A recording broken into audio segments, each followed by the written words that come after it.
Hello, YouTubers. This is Cheryl with CNC. Are we there yet? Do you live in Florida? Have you visited the Everglades National Park? If you haven't, follow us for a tour. Don't forget to like and subscribe.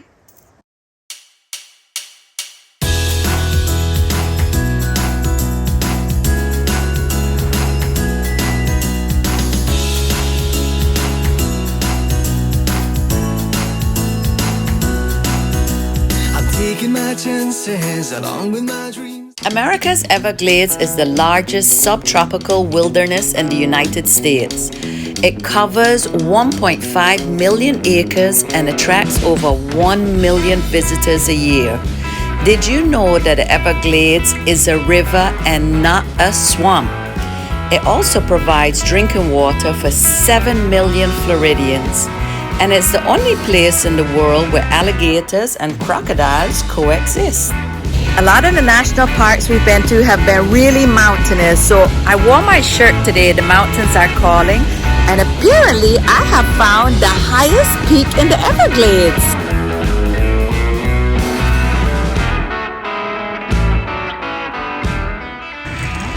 Yeah, I haven't seen any today, though. None at all. Okay, but we do have snakes. Yeah, we also have spiders and scorpions. Yeah, I actually keep the hands inside. Makes things a lot safer for everybody. Yeah. Hold on. There we go. What? I'm always ready. Yeah.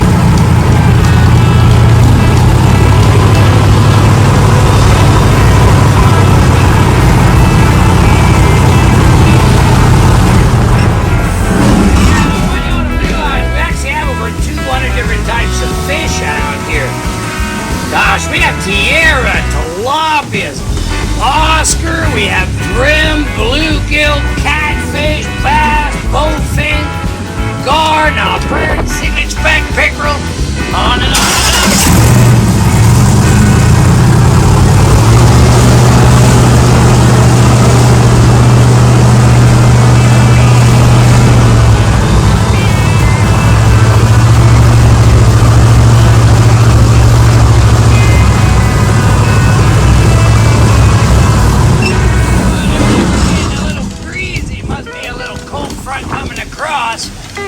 Rain shower up ahead of us. But guys, right now we're in the end of the alligator mating season. Big boys are starting to go home now, and the ladies are starting to build nests to get ready to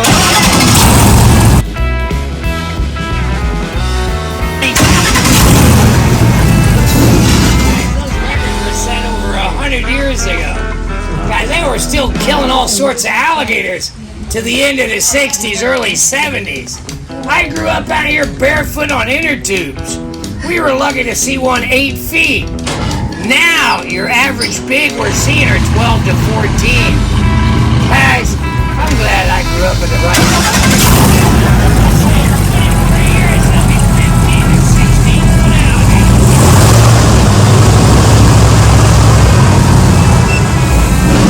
Right now, they're old enough to remember that people used to kill them all the time.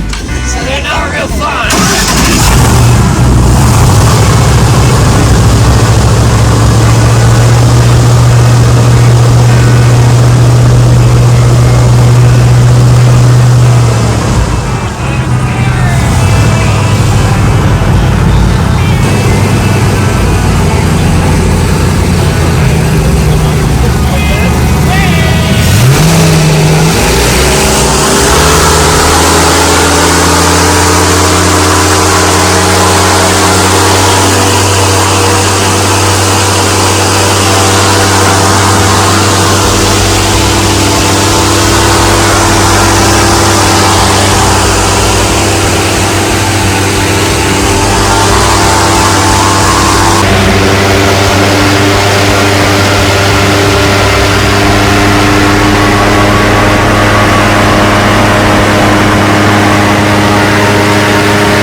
Came over here. No! Look, I can't believe that they can stay under for 4 hours without coming up here. I did not know. Massive. He's huge.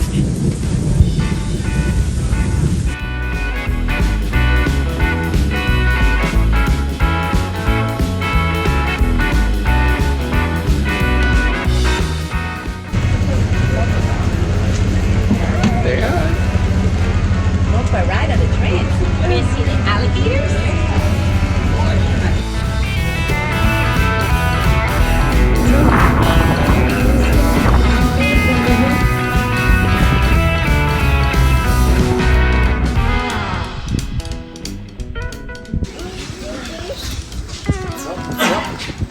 You see the crocodile? No.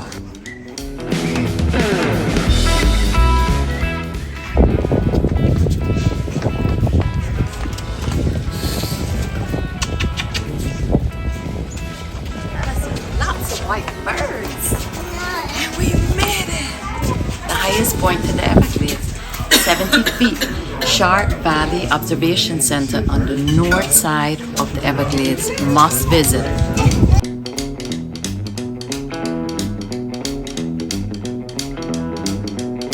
That's extremely slow, right, guys? That's almost like snail speed. We can walk a mile in about 20 minutes, and that's still pretty slow. An hour drive to the south of us, that is Florida Bay. Florida Bay is the home of the North American crocodile.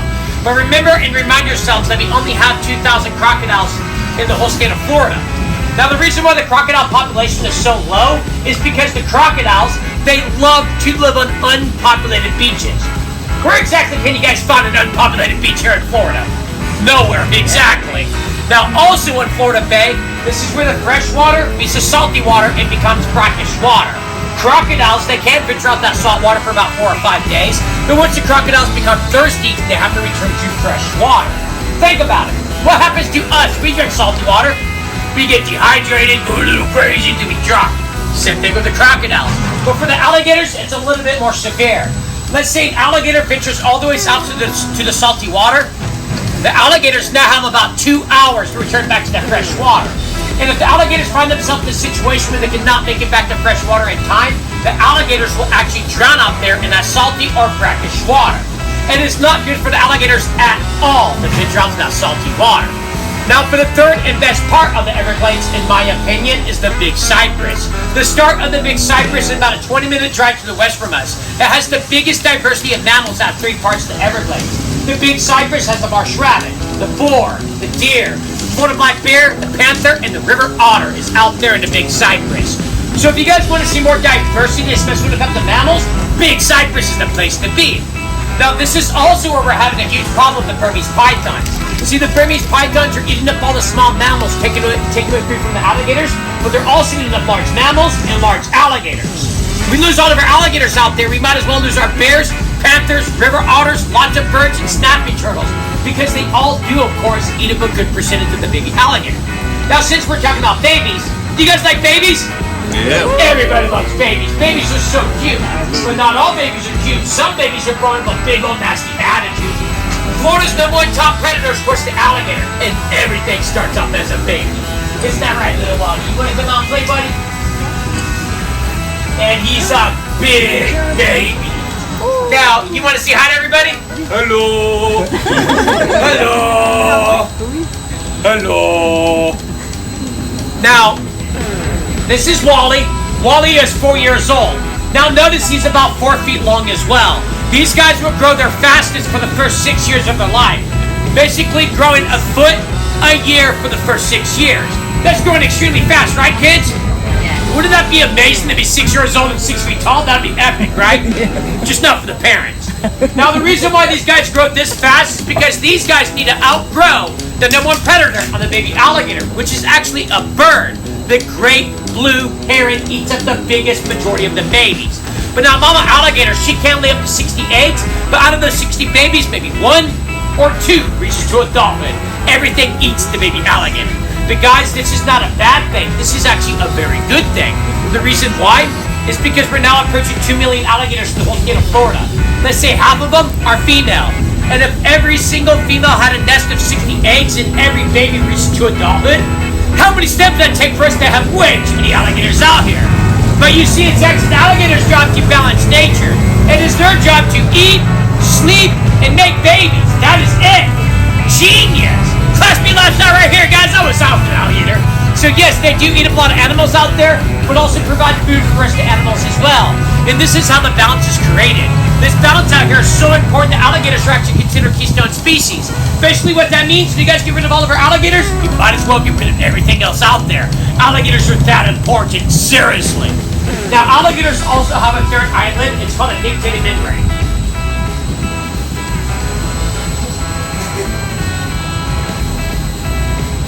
Yeah, acts like a goggle when they go swimming. In fact, alligators have built-in goggles for the same reason why we put on goggles. We put on goggles to protect our eye. The benefit of the goggles, we're able to see underwater. Mother Nature is a genius. I am telling you guys. Now, little buddy, you want to say bye to everybody? Bye-bye. Bye-bye. Bye. See you later. And a good sport. I'll give you a big old scratch tonight.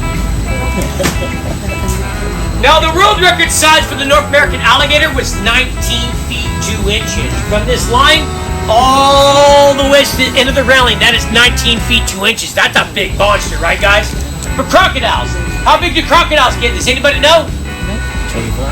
20. That's a very good. That's a very good guess. Now, still today, if you guys go to Africa or Australia, you guys can still come across wild crocodiles up to 20 feet long. World record size for the crocodile was 23 feet long. That's a man-eater. So who's more dangerous, alligators or crocodiles? Who's more dangerous, guys? Crocodiles. Yes, when you compare their attitudes, I compare it night and day. Completely different. Now, I am not telling you guys that alligators are not dangerous. Alligators are extremely dangerous. It's just that the crocodiles are much more dangerous. Seriously. There's a good reason why you see a lot of people working with alligators, not that many people working with the crocodiles. Unless you're Steve Irwin. And God bless his soul, right, guys? That's my childhood hero right there. Now, stay seated, guys. Let me grab an alligator for you guys. Please remain seated.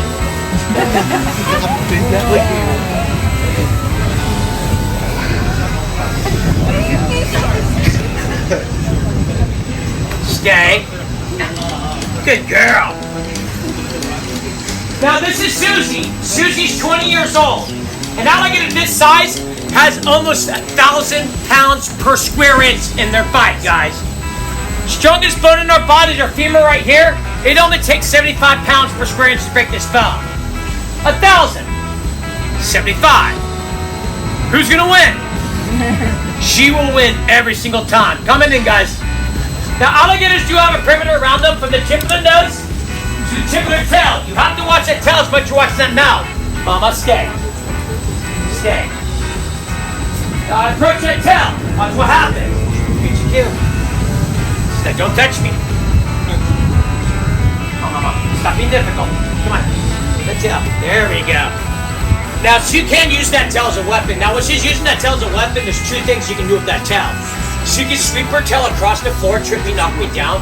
She can actually lift up the tail and slap with it. She hits my leg with that tail, she can knock me down. If she knocks me down, she'll then spin around 180 degrees, lightning fast. Imagine it's like a 1-2 combo. She hits out of her tail, she can spin around and try to fight whatever her tail just hit. Now the perimeter around the alligator, and I'm gonna go ahead and move that tail back over there. See, right now she's setting me up for failure. She's like, oh, I'm a good girl. I'm not going to attack you. Then she's going to wait for me not to pay attention. This is when she comes after me. Come on, Mama. Stay. Stay. Or just do whatever you want. Now, the perimeter does come out to about here. And alligators are considered ambush predators with limited energy. You guys will never see an alligator chasing something down on land. This is just not how they work. Now, raise your hand if they taught you this when you were a kid. Alligator chases after you, they run in a zigzag. Mm-hmm. Raise your hand if they taught you this. They taught me this when I was a little kid. I got a question for everyone. You guys ever met the person who ran zigzags and got away? That person doesn't exist, seriously. This is one of the many reasons why Florida is so messed up. They're still teaching this to little kids nowadays. This will not help you at all. I've heard the same thing about bears. If a bear's chasing you running zigzags, you got big problems. Seriously, you're gonna end up dying tired, seriously. Yeah. If you guys ever get caught in a situation where you're getting chased by something and you're with a friend, trip your friend. You're safe. That works every single time, seriously. Now watch what happens when you get too close to alligator. Mama, please don't find me. I love you. You get too close. Explosive ambush predators with limited energy. Keep on going, Mama. Keep on going. Now they also say alligators cannot walk backwards. Clearly you can see her walking backwards right there. Now get this. They also say alligators can't climb fences. Really? These guys can't climb fences? I've seen them do it before. Notice the lip on their fence. That's to make sure they cannot climb out, to make sure you guys are nice and safe. Makes sense, right? Now notice the incline right over here on top of the fence. That's to make sure that alligators cannot climb out overnight, because alligators are actually nocturnal. Now when an animal is nocturnal, this does not mean that they're up all night sleeping all day. It just means that they're more active than the nighttime. They teach us so much nonsense when we're kids, it is unbelievable. Now notice the bumps on the neck, back, and tail. Those are called scoops. Those act like solar panels. That's the reason why you guys see them laying down in the sun. That's called basking in the sun. The alligators need to be at least 86 degrees Fahrenheit to digest the food in their belly. If these alligators are not 86 degrees Fahrenheit and they got a belly full of food, that food is not going anywhere. It will sit there and rot in their belly. Extremely unhealthy for the alligators. But now let's talk about when she's overheating. She wants to be just as warm as us, about 93 to 94 degrees Fahrenheit. Any warmer than that, they're now overheating. Once you start to overheat, all she needs to do to start to release all their extra unwanted heat out of their body is just open up that mouth.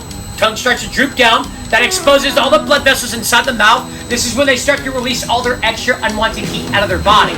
And we call this thermoregulation. When we start to sweat and our dogs are panting, that is also thermoregulation. Now when she has her mouth open like this, that is a threat. No, where are you going?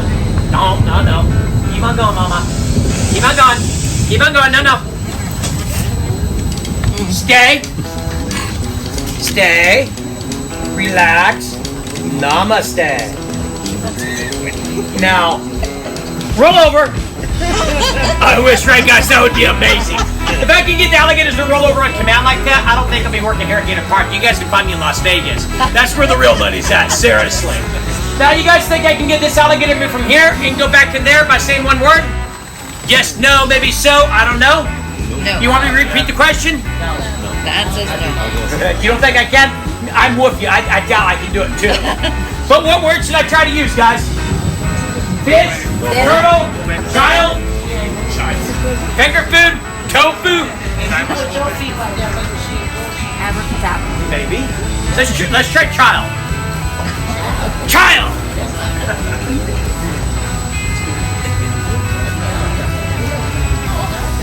Watch. 1, 2, 3. She's gonna lay down.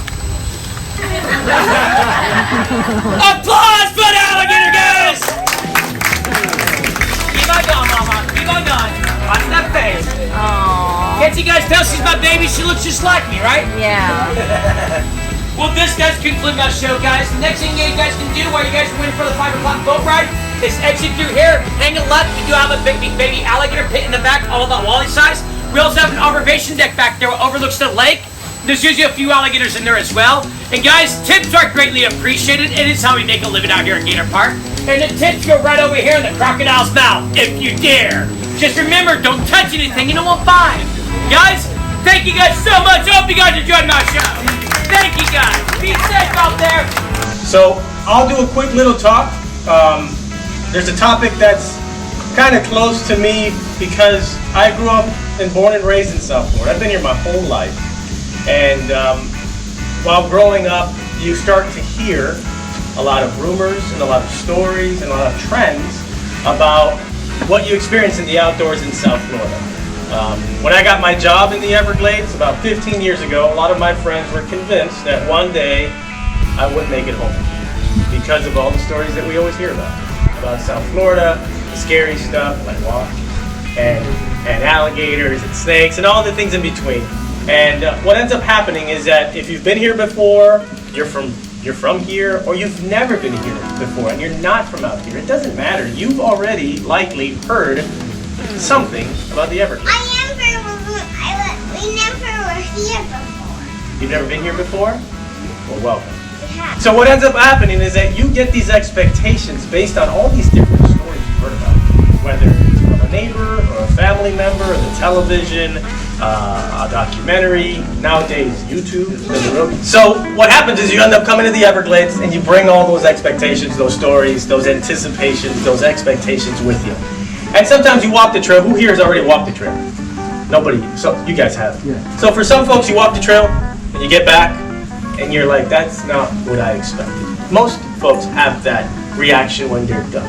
And it has to do with the stories they heard don't line up a lot of times with what they experienced and saw out here. And usually for the better. Not necessarily like, oh my God, that was a lot worse than I thought.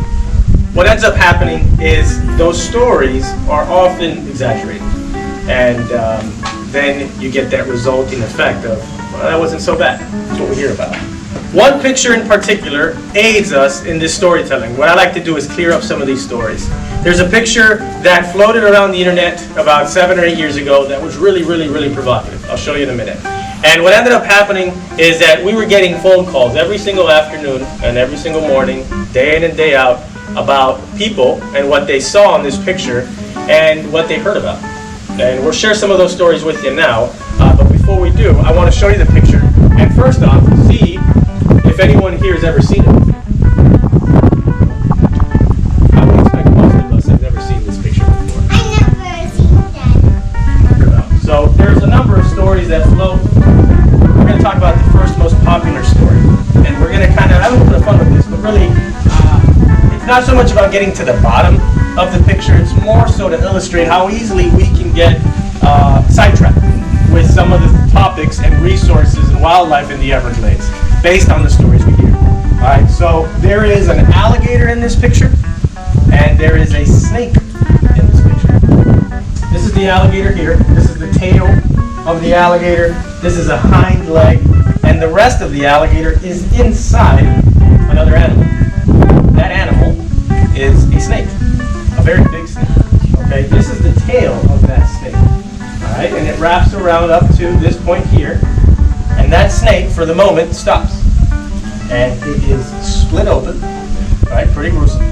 And the rest of that single snake, one snake, is up in this direction. Okay, so that snake split open, and there's an alligator pouring out. I put this picture away, and I left. It became pretty awkward for a few seconds, and then eventually I think you guys would start to chatter. And you would start to kind of have your theories about what happened here, and you would come up with something. And that's kind of what happened. People saw this picture and started to talk about it. This is really talking, right? There is a 13-foot Burmese python. That's the type of snake that this is, meaning it's an invasive, exotic species. This snake does not belong in South Florida. And now that it's here, it's spreading, it's reproducing rapidly, and their numbers are rising. These snakes got to South Florida through the pet trade. Okay, I was born and raised in Miami, Florida. I've been here my whole life. And when I was a kid, a little bit older than you guys, a lot of my friends had these as pets. Small, right? Not 13 foot.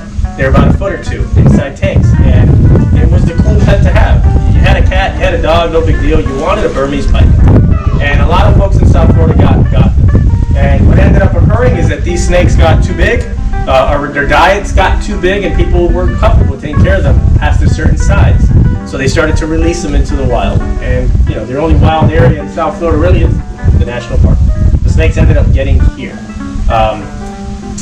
Case in point, a 13-foot python goes after a 6-foot alligator. A 6-foot alligator doesn't typically have much to worry about unless it's another gator. So this is part of this big issue that we've got in the Everglades, that you've got this snake that's kind of running amok, causing a lot of disorder inside the national park. Okay, so with this one picture, it hit the internet and people started to talk about it. And the number one story that people started to talk about was this amazing alligator that fought its way out of a python. And that's kind of what the news talked about. The videos were out there and people were theorizing, and they're saying, man, this alligator, this heroic story of an alligator that fought its way out of a python. And that's what you got here. That story is not true, or not likely. And I'll tell you what, there's a python and an alligator. The way the python eats, it's a constrictor. It wraps itself around its prey until it has a good handle on it, and then it squeezes the life out of that prey. Okay, once that prey is dead, then that snake can eat. And if you've ever seen a snake eat, it's a slow process. It's not fast. They're not gobbling food up like we do. All right, it takes a while for them to work it down. Okay, so the idea that this alligator was eaten by a python, and like the story says, the gator fought its way out of the python, should be kind of bogus. All right, it should not be capable of doing that because the alligator is dead. But that story exists. The story got repeated. You can go online today and search alligator and python, and you'll find that story. You can see how kind of dangerous this becomes. One day I was on the internet minding my own business, and somebody posted this picture on a forum asking what happened. So I had to click to see what people were talking about. And the top answer was a so-called expert that chimed in and said, I know what happened. There was a second alligator involved in this scenario. And this end is a result of a second alligator that helped free this gator. Okay? Some of you are starting to smile a little bit, starting to laugh a little bit. Alligators, if you saw one today, or you're going to hopefully see one today, you'll learn their behavior. Laid back, people call them lazy. I say they're efficient. All right, alligators aren't going to go out of their way to get into harm's way. So a 6-foot alligator and a 13-foot python, this entire scenario is not something that another alligator is going to perk up and say, ooh, let me get involved. Okay, because that would go against their survival instinct of, let me just stay out of trouble so I can survive to the next day. The idea that a second alligator was thinking about helping a friend is something that we would push on as a good story. You know, we would run into a burning building. Doesn't make any sense, you know, that's going against our survival, but we'll do it because we've got this compassion, this empathy, we want to help somebody.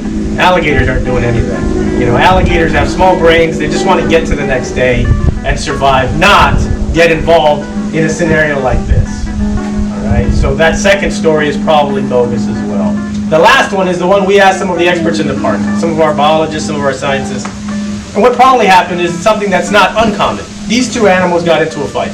The python found the meal and decided to go after it. The alligator is no slouch. The alligator is very powerful, even at 6 feet, compared to a 13-footer, still powerful. And it has a very strong bite. Alligator's bite is like a bear trap. It shuts, and whatever's in there is going to get really, really hurt. All right, that's where all the strength for an alligator is their bite.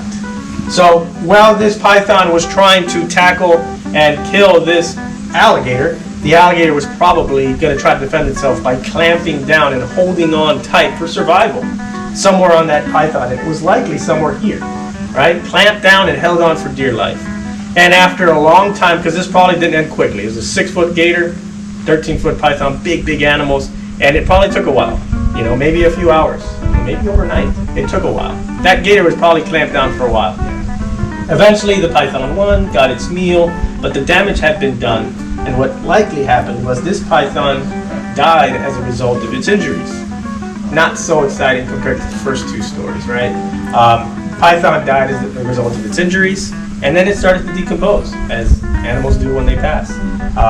It started to balloon up, and with that ballooning up, it probably tore open right here. And then you get the contents of its meal pouring out. The contents of its meal, that alligator, have not been broken down yet. You know, they're not digested yet. So it wasn't a matter of biting more than it could chew, as some of the stories talked about, where, you know, the python ate too much. That doesn't matter. It's going to break it down. If this was still alive, it would have broken it down.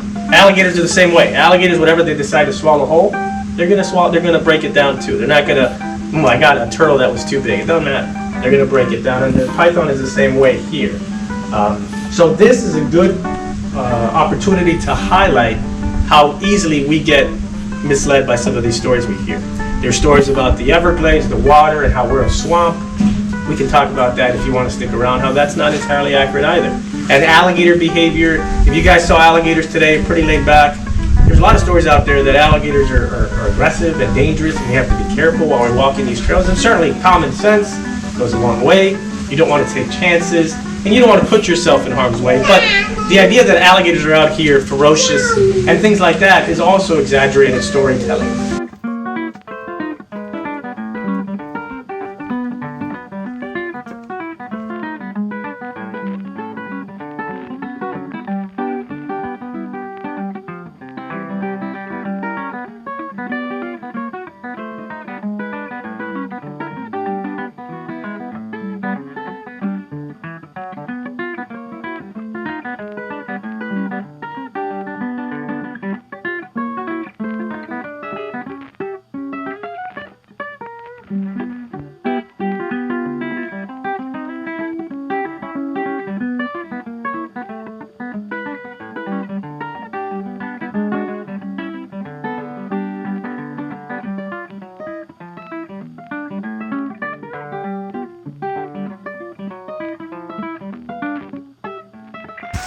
brought our famous red cooler with us, this time not to attract bears, but maybe to attract alligators. We'll see. Life shouldn't only be measured by the amount of breaths we take, but by the moments that take our breath away. Like this one.